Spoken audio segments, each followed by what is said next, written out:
It started out as just a cab chassis, but countless hours of unpaid work and $50,000 later, the vehicle is ready to tackle all types of emergency situations. It's a far cry from when the Moree SES was established 30 years ago. Equipment we had was a telephone, a pencil and paper, and your own vehicle, and now it gives me great joy today to see this new vehicle. Being adequately equipped is one thing, but what the Moree SES needs now is more volunteers. Always canvassing for new members in any field of SES, from headquarters down to radio technicians or radio operators, rescue, floodboat operators, any field they'd like to train in, there are vacancies. At Bingara, a new headquarters building was opened by the Director General of the SES, Major General Brian Howard. The local Lions Club and the Council spearheaded efforts to raise the $30,000 needed for materials, with a lot of the labour provided by the volunteers themselves. Now we are an accredited unit. We can handle any rescue, rock climbing, abseiling, rivers, doesn't matter, we can handle it.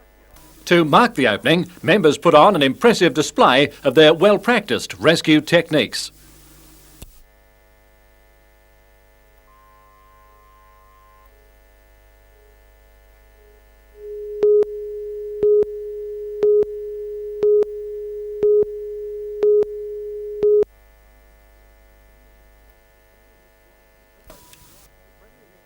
Premier Nick Greiner has released his Facing the World financial statement, but what the Hunter could be facing as a result is the privatisation of its water supply. Mr Greiner says if a number of issues such as community support fall into place, the government will consider selling the Water Corporation. Although Hunter Water was corporatised only 3 months ago, Chairman Glenn Turner says privatisation has always been seen as a possible next step. I think conceptually privatisation is something which around the world follows corporatisation, so that in our minds at least it's not a surprise. But it has been a surprise to Water Board Union representative Lance Woods, who says he asked management whether privatisation was on the agenda. And the answer to that question was no, an emphatic no. The privatisation of water utilities overseas has raised concerns about quality control and price increases. Mr Turner believes a privatised Hunter Water would not mean a drop in quality or price hikes. There would have to be something in it for the consumer insofar as that he would need to be satisfied that there was not going to be wholesale price increases. The union is sceptical. One can speculate that privatisation of the organisation could mean a $10 to $15 increase in the average water bill. Also in question, would privatisation mean the end of government grants such as the $155 million for the Hunter Sewerage project? The Water Corporation believes the government would continue to contribute, but says that kind of question needs to be answered before any sale goes through. Manufacturers of water tanks hope that if privatisation means spiralling bills, then more people will be encouraged to catch what Mother Nature lets fall in their own backyards. Scott Bevan, NBN News.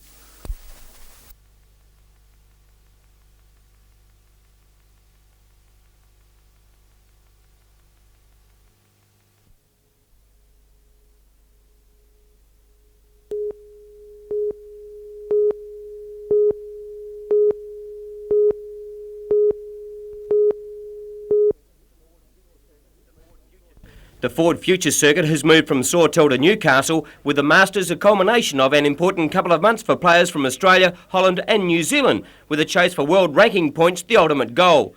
Current series leader John Frawley is just in front of South Australian Roger Rashid and New South Welshman Grant Doyle, but he's not too worried. I take every match one at a time, and I'll probably have to play Jamie Holmes over there, who's a good player, and it's one match at a time, but Roger and Grant are hitting the ball well. It's just a matter of putting it all together here. Rashid was in brilliant touch at Sawtell last weekend, but an untimely injury cut short his aspirations and he's out for a big finish. It's a big weekend, the Masters week, especially if you've done well for the first 3 weeks. It's upsetting if you've got a problem and you can't really take advantage of the last week because there's double points, and hopefully I can get off to a good start this afternoon and kick on. Of the ladies, it has come down to a battle between Maitland's Jane Taylor and Kiwi Julie Richardson, and at one win apiece over the 3-tournament tour, Taylor is hell-bent on victory. The first week I defeated her in the final at Mildura, and last week in Canberra I was unlucky to lose to her in 3 sets, but revenge this week, I hope. And an added bonus today for the Newcastle Tennis Association, the appointment of Fenton Cool's successor, none other than former Winfield Cup Club Western Suburbs Chief Executive Gordon Allen. Gordon was the Magpies mentor from 86 to 91 and has a strong affiliation with Newcastle. His mother lives at Edgeworth. Gordon will add his own professionalism to the post of Executive Officer of the NDTA. I think basically it's been my 10 years in involvement and experience in sports administration, and I think running any sports organisation is the same, and that's dealing with people, and hopefully that will continue. But will he change his allegiance from the Maggies to the Knights just yet? Newcastle's always been my second favourite side.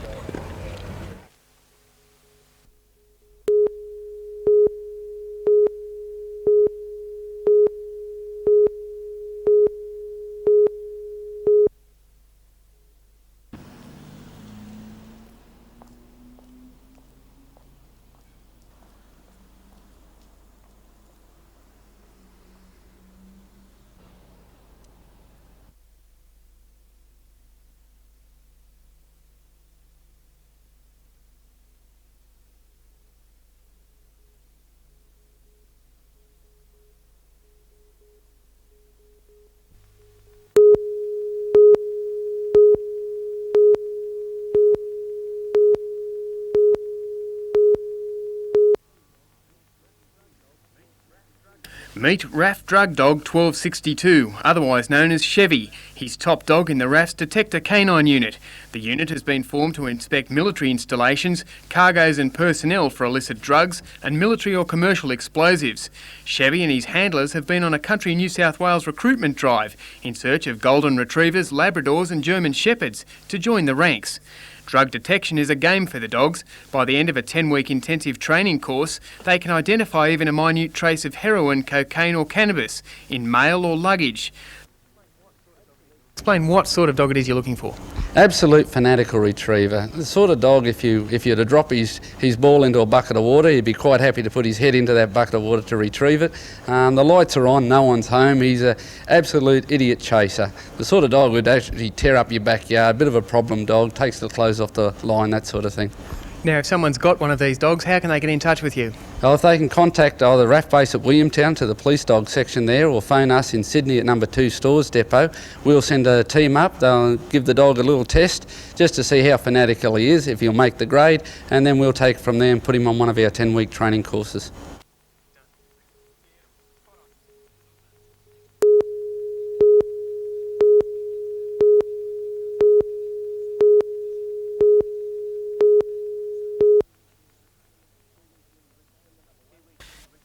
Kiwi Julie Richardson, the number 1 seed, had to battle hard to stave off the brave challenge of South African Michelle Anderson. Richardson won the first set in a tie-break before Anderson hit back to take the second 6-3. But Richardson steadied, served well and took out the match 6-3 in the third. Another 3-setter between Amanda Trail in the cap and Western Australian Angie Marrick. Trail grabbed the first set 6-4 and Marrick the second 6-3. The final set was a cliffhanger, Trail prevailing in a tie-break to advance to the semis. Local lass Jane Taylor also was a winner to make the semi-finals, and she was joined by Victorian Kate McDonald. Grant Doyle continued his excellent satellite form with a tough 3-set win over Mark Draper of Victoria. Doyle raced through the first set, dropping only 3 games, but Draper hit back to take the second 6-1 and was heading for victory. But the New South Welshman Doyle completely reversed the trend to grab the decider by a similar margin. Steve Gleeson was too solid for Peter Tramachi of Queensland in the headband, although the first set scoreline of 7-6 would indicate a close tussle. Gleeson was able to wrap up the match 6-4 to secure a straight sets win. South Australian Roger Rashid is also through to the semi-finals, and he's joined by giant killer Jamie Holmes of New South Wales. The semis from 10 o'clock tomorrow morning.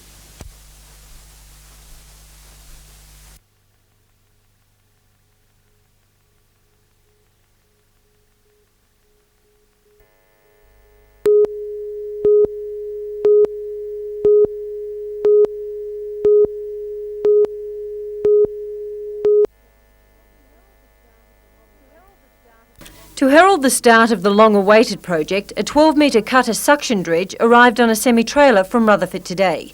A 40-tonne crane positioned the dredge in the tidal creek that will be its workplace for the next 12 months. The state government has made a one-off grant of more than $1 million to have the creek cleared of silt to a depth of 600 millimetres at low tide and a maximum of 2.5 metres. A bund wall has been constructed on the Carrington foreshore to accept the silt that will be deposited from the creek bed between Hannell Street and Maitland Road Bridge. Water from the sludge will eventually drain back into the creek near Cowper Street. The contractor, Civil Build, has sublet the contract to Hunter Valley Slurry Pumping of Rutherford.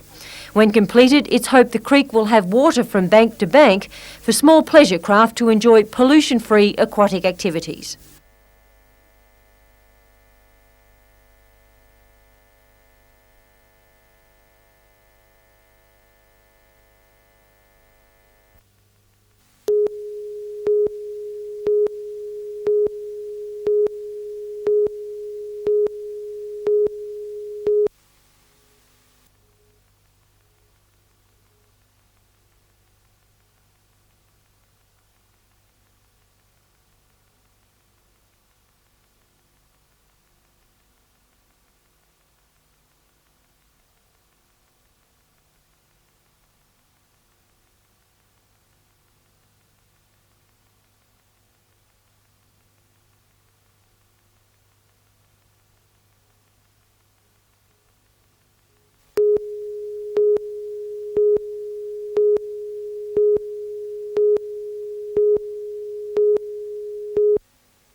The Grants Commission visits councils every 3 or 4 years. It's the body which recommends to the Minister for Local Government how financial assistance grants should be allocated.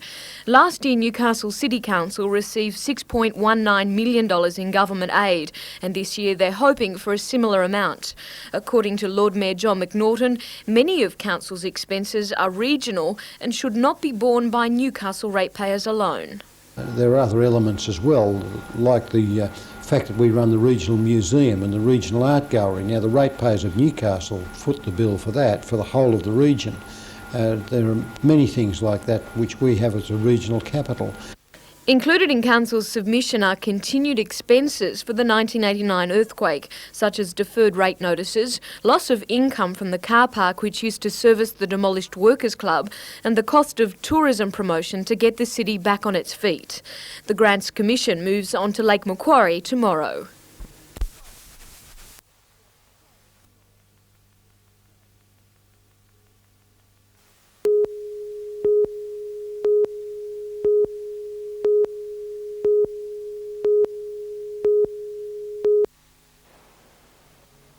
Since 1980, the Northern Soccer Federation offices have been located at Adamstown, and for a body that has run soccer from the Hawkesbury River to the Queensland border, the old building has cramped not only the full-time employees, it's seen its fair share of boardroom dramas. Adamstown Rosebuds want to develop the site for their State League team, and the invitation came from the newly promoted National League club, the Breakers. Why not move to Birmingham Gardens? That request was finally accepted yesterday after months of heartache. The decision's been a hard one to take. We've had so many options to look at over the last 18 months, and we've made decisions and had rescission motions and deferred them, and when we finally got around to making a decision yesterday, and now that it's done, you know, I think everybody's going to be fully behind it. Grand plans are afoot for the new office amenities that the Northern New South Wales Soccer Federation will inhabit, but these plans are only concepts, not the final product. And the Federation is quick to point out this move should not be construed as a merger with the Breakers. I hope it's not seen as that. The Federation has to keep its own identity and perhaps even enhance that. But certainly the Breakers are still one of our clubs, same as Adamstown Rosebuds are. And whatever we can do to help both of those clubs along the way, I'm sure we're going to do. For David Maguire, joy at the acceptance of the invitation. Well, it gives us a chance to go on to the further stages and strengthen soccer generally with all the junior talent in the area and work much closer with the Federation, who are the governing body. I think Gary Screen and the Federation have done a remarkable job over the last 12 months, and anything that can help the Federation be stronger is a good way to go.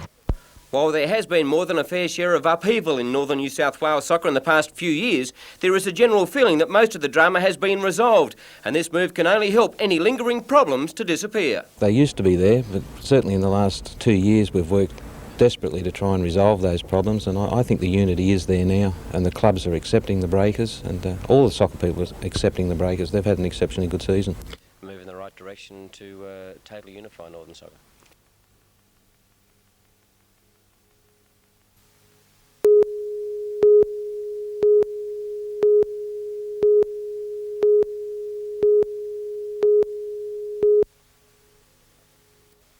Schuster has been in sensational form in the opening 2 rounds of the competition, setting up tries galore against the Steelers. And then when it was needed against the Panthers, brilliant defence and another dose of now you see me, now you don't. But it could be costly. Today the former All Black is nursing a swollen left knee. X-rays today and then a trip to team Dr Tony Halpin tomorrow has Schuster contemplating what may be. It's been a long, hard slog during the off-season and in the hot summer and that to fall apart in the first, after a couple of games into the season. But things have been going well with the team and with my form personally. I'm happy with it. Despite the setback, the electrifying stepper was full of praise for not only the attack but the team defensive effort.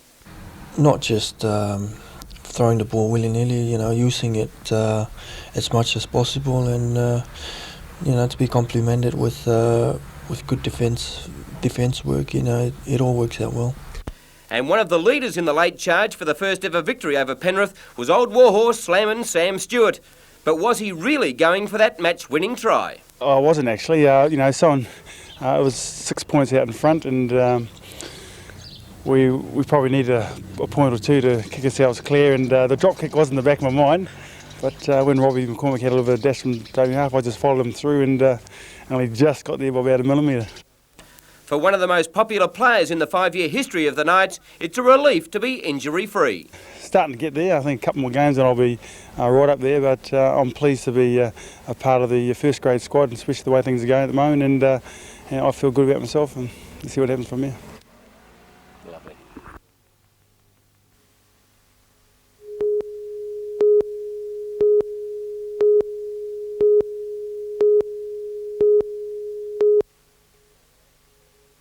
Day 1 of Surfest dawned clear and sunny, and an offshore wind produced some excellent 1 metre waves.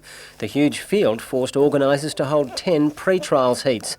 Those to progress included Newcastle's Craig McMillan and Byron Bay's Brendan Margison, who overcame an interference controversy with some of the day's most radical surfing.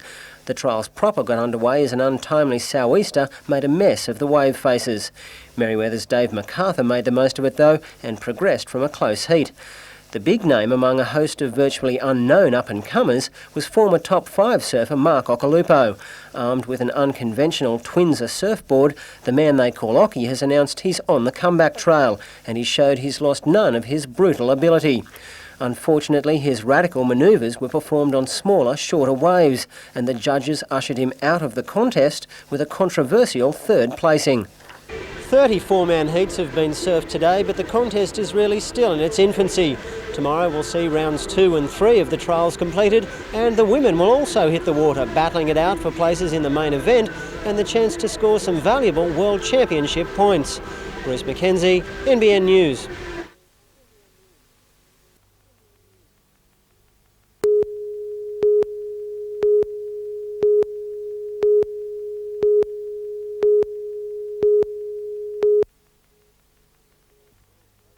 Concerned rural residents from all over Australia are expected to meet in Inverell tomorrow night to voice their disgust over the passing of the Firearms Legislation Amendment Bill through Parliament. Residents are concerned that the laws will take away the right of people to protect themselves. The bill has gone through Parliament and is in Government House in Macquarie Street in Sydney, awaiting royal assent. A copy of the just-released legislation will be analysed and a petition drawn up against the laws to be presented to the New South Wales Governor.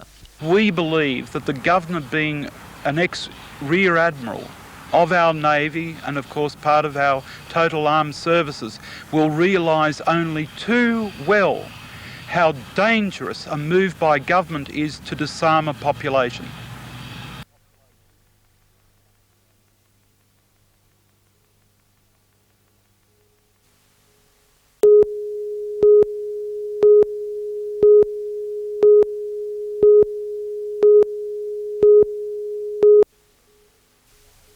Two years of inquiries and the Boral gas disaster remains shrouded in mystery.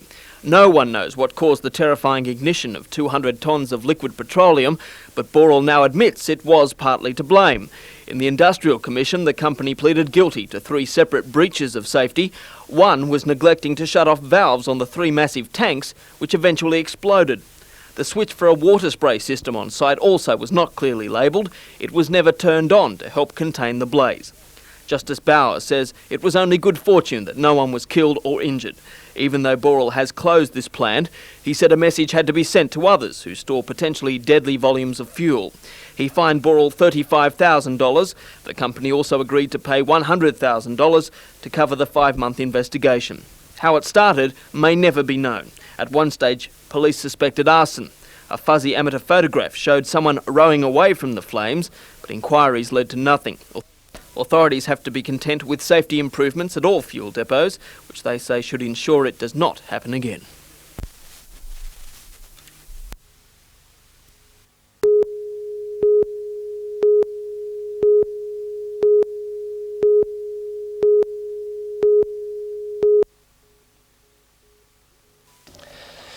The RTA relocation follows a management review of the state's northern region last year. The report concluded the regional office on Bolton Street, Newcastle, would be better located further north on the Pacific Highway at Port Macquarie.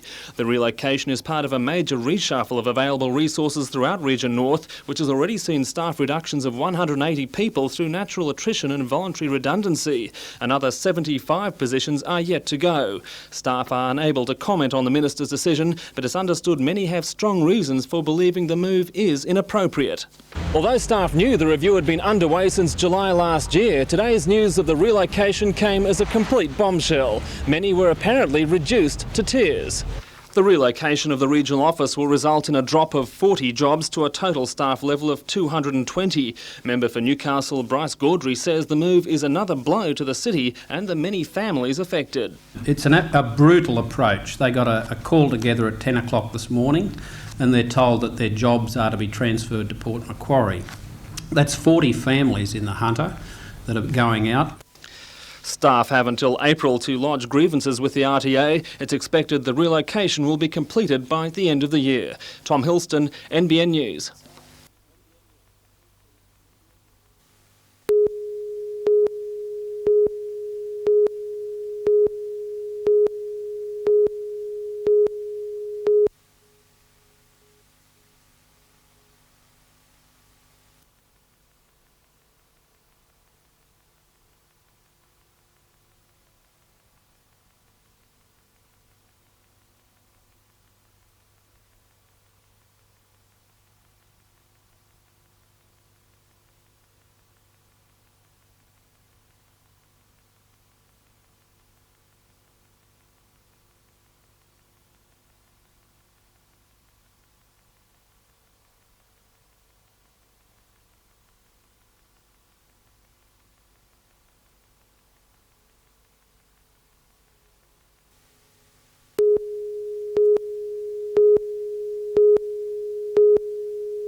For police, wet weather and commuter traffic has become a frustrating combination.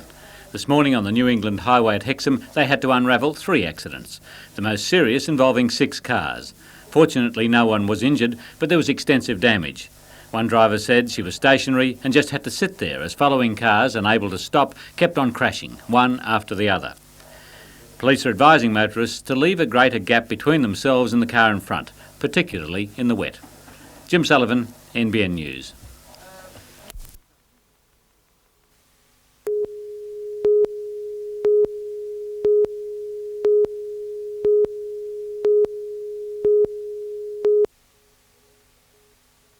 The rain came too late for this year's crop. Last month the grapes were picked, but the protracted drought caused a large part of the 1992 vintage to dry up.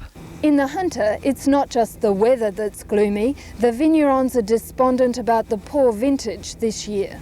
Ian Riggs is the Managing Director of Brokenwood Wines and an Executive Councillor with the Winemakers Federation of Australia.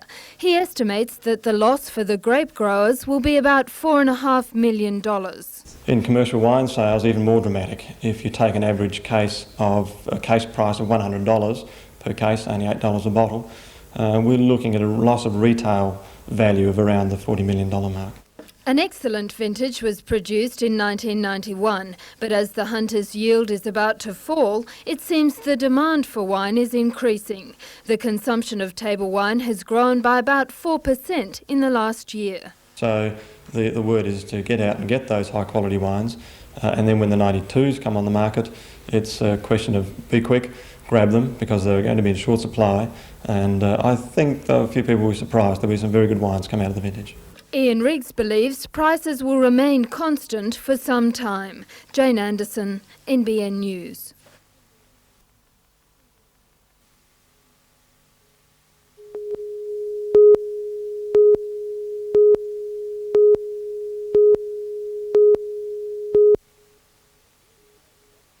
It was a gloomy day at the office for the world's professional surfers. Day 2 of Surfest was a wild and wet one, and the women triallists were confronted with some messy 1 metre waves. There were some upsets early. 3 times Australian amateur champ Sandy Dryden finished last in her heat. It was really hard because the wind was just blowing the waves everywhere, and just to pick off a good wave was so hard. It was just too hard to do. Conditions improved as the men hit the water. Merryweather's Dave MacArthur looked impressive in round 2 of the trials, as did clubmates Chad Edser and Craig McMillan. The Chief Executive of the Association of Surfing Professionals, Graham Cassidy, has sparked some controversy this week by suggesting that Australia's dominance of the surfing world is about to come to an end. He says the young Aussies are too soft and get things too easy, while the hordes of Brazilian and American hopefuls are hungry for success. After round 2, there were plenty of Aussie winners willing to say he was wrong. There's a lot of Americans and Brazilians have come over here for these contests, but there's still a lot of Australians out there that are really keen to do well, so we should dominate, I'd say. We've got young guys like Chris Davidson, Bo Emerton. Young guys go far, way back to the 13s and under 13s and stuff, you know. We've got depth for sure. But as the final qualifying heats began, it was the visitors who were most impressive. Brazilian Renan Roca put on a radical display, as did fellow countryman Victor Ribas. Lennox Head's Sean Munro got 1 back for the Aussies, but it was American Shane Beshan who took the last heat of the day. Most expect Florida's Kelly Slater to do likewise when he surfs in the last of the qualifying heats scheduled for tomorrow morning. Bruce Mackenzie, NBN News.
The Mayor of Glen Innes sees the RTA reshuffle as what could be the beginning of the end for the local office.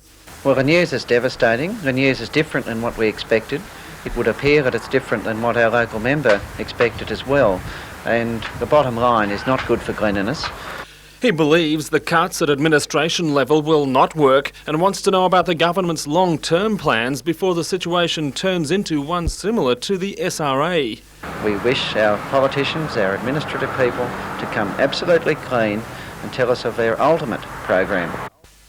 The Glen Innes office could lose 19 positions from the changes. It will be downgraded to an administration centre along with divisional offices in Grafton and Waratah. Mayor Donnelly has vowed that Glen Innes Council will fight the state government over the changes. This issue isn't over at all yet, and we will fight for the retention of the existing status of the RTA in Glen Innes.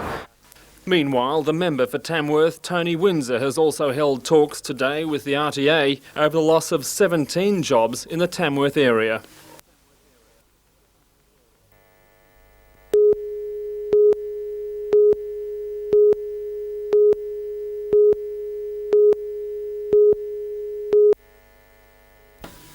14 months ago, Mineral Deposits Limited applied for approval to mine the large area near Diamond Beach.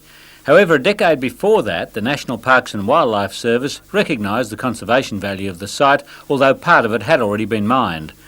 Mineral Deposits' application sparked public opposition, and the government took the matter out of the council's hands and appointed a commission of inquiry. That commission has been sitting in Taree since Tuesday, and submissions are expected to go on well into next week.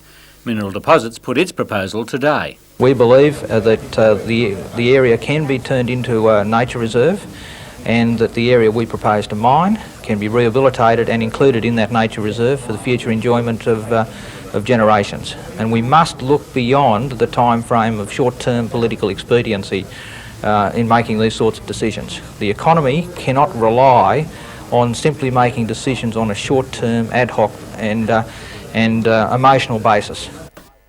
Another inquiry will hear replies to the current crop of submissions, and a report is expected to go to the Minister for Planning in 2 months.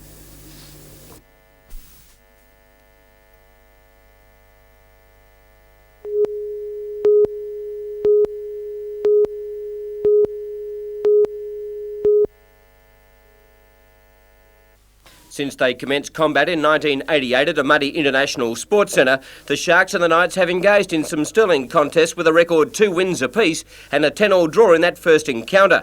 And the Knights will be hoping that the form they showed last year at home against the Sharks prevails. John Schuster in his debut crossing twice. And so far in 92 it reads the Knights 3 points from 2 games, Cronulla yet to score.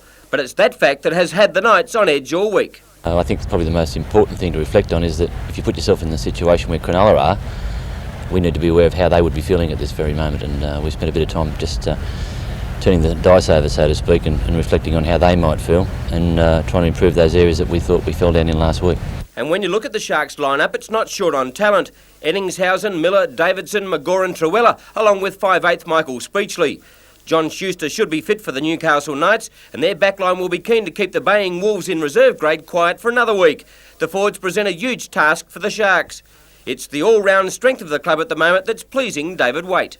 The first grade are well aware of the form of reserve grade. We sit there and watch that every week, and from my point of view, it's a difficult selection process when those people are really standing up and saying it's about time I got to run.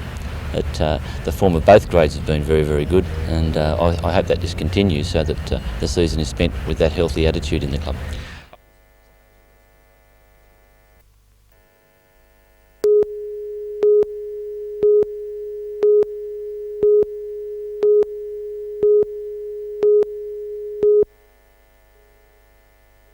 A truck arrived unexpectedly around 9 this morning, breaking the local residents' picket line.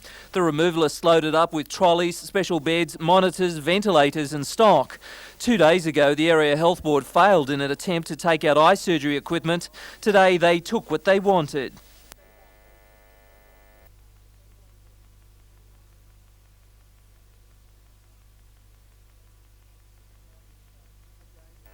Again, the trade union movement came to the residents' aid. This time they physically pushed equipment back into the hospital and stood defiantly at the exit.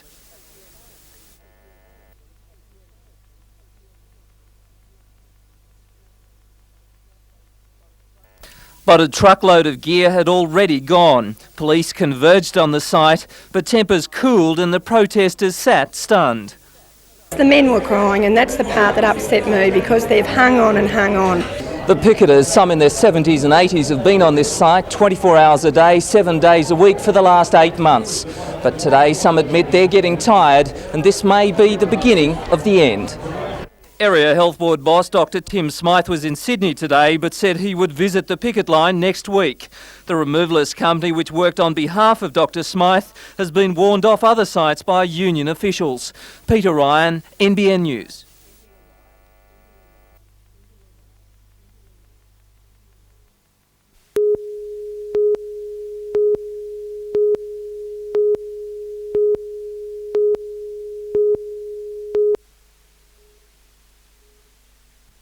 I think I can.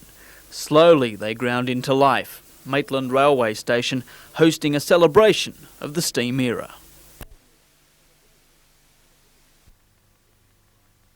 Grinding machinery, once grimy and black, now has a bright new coat, its purpose no longer to work, but to wow. Or how about some steam-powered percussion?